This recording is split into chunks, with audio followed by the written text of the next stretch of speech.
Thank you, Wargaming, for reminding me that I've wasted 7 years of my life.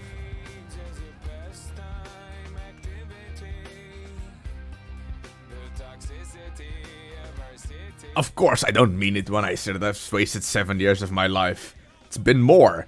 But most of those 7 years were playing World of Tanks. Well, sort of. I had a break somewhere in the middle after 2012 because my main tier 8 tank was the VK4502A. So now you can imagine what that was like. Now, I wasn't actually planning on making a video today. But then Wargaming was like, here, have some nostalgia. And I was like, wow, that's a tank I've never played before. Yeah, I've never played the T50-2. I stuck with the T50 because back then, when I was playing World of Tanks and the T50-2 was still in the game, I was too poor in World of Tanks to play it. And the way I played my T50 with a friend who played the T50-2 was to suicide scout. You drive in, you drive like a raging madman, and you spot everything, try to survive for as long as possible, and then eventually die. Because that was World of Tanks for me back in the day.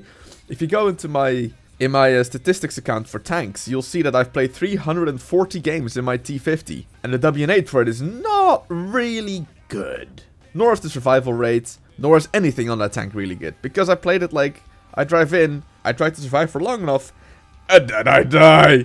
Now, Wargaming giving us a tier 6 tank for free, kind of not new. I mean, if you count the personal missions, all you have to do is play the game, and then you get a tier 6, tier 7, tier 9, or tier 10, or in the other case, a tier 6, a tier 8, or tier 10 for free.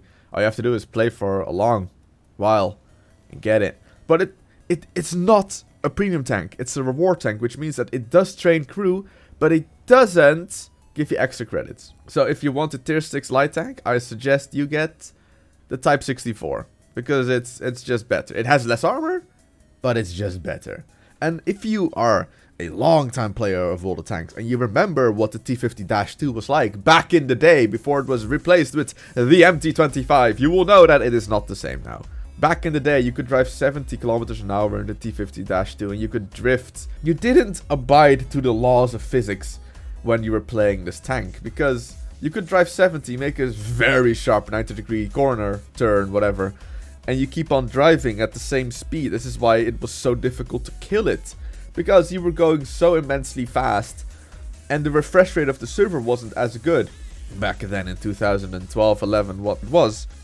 So shots wouldn't always fly or hit exactly where you aimed them. There would be delays. It was a terrible tank to deal with, and that's how people remember it. It was unkillable. It was fun to play, and now it's just another tier 6 light tank.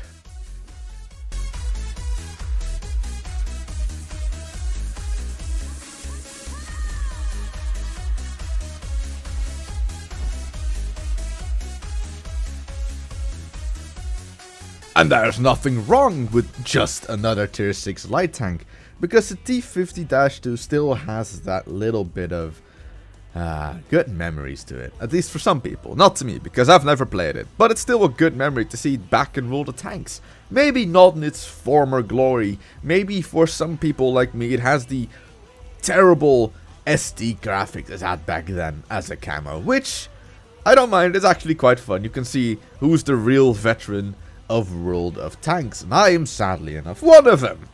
And, well, I'm not gonna play it much. I see no point in playing it much. I have the T100 LT, which means that I have no real reason to play like light tanks. Like, maybe for crew training, yeah. But here's the problem. The T50-2 has 4 crew members. The T100 LT has 3.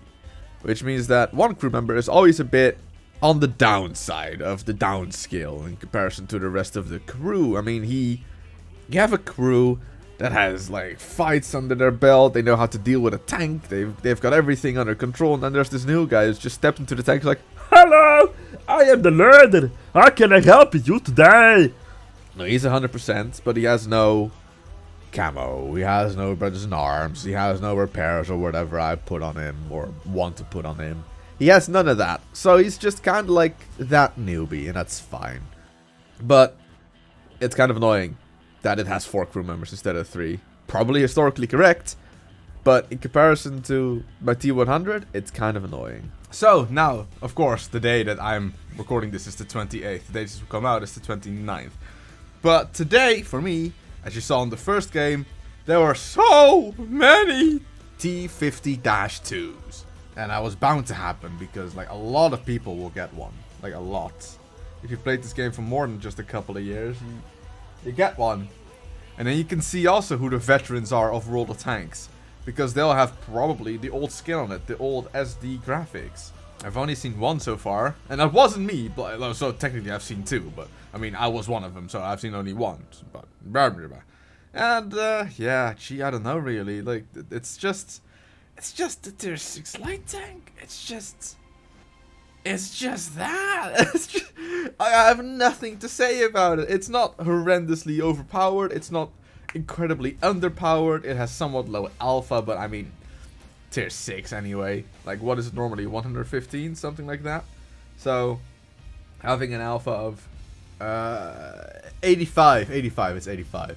I don't even know, I went into these games completely blind. I have no idea what the armor is, the penetration, the damage, the top speed is 65, because that's one of the things I actually looked at before it was released. I have no clue what the traverse speed is, the horsepower. I only know my view range, and that's like something 430 with my crew and loadout. And that's still not full, but I mean it's Tier 6, so not expect full. I don't really want to look at the tanks anymore, statistics-wise, because I've noticed I can look at the statistics and I'm like, oh, this will be a super awesome tank, and then it will suck. And I'll look at the statistics of a different tank, and I'm like, oh, this tank will suck, and then I love it. So it's just like, statistics, personally, don't tell me much. The only ones that actually kind of tell me something is the DPM. But, I mean, I can have 3k DPM, but if that is super high alpha, low reload, I'll enjoy it less than lower alpha, high reload. I am one of those more hands-on kind of people than anything else. Also, haha! T67, by the way. Yeah, so the T50-2. It's nice that Wargaming brought it back, but as expected, it was not going to be in its former glory, where it would ignore physics and it could just drive upside down for 75 kilometers at 90 kilometers an hour. I mean, it's kind of not really what happened, but it felt like it anyway. Yeah. So, next Saturday, as I said in the Mafia video, I have a bit of something to say. It's muy importante. If you are not one of those Spanish-speaking people around here, it's heel belangrijk. And then one more time, Oshin Vashna. God, I probably actually completely raped that Russian there.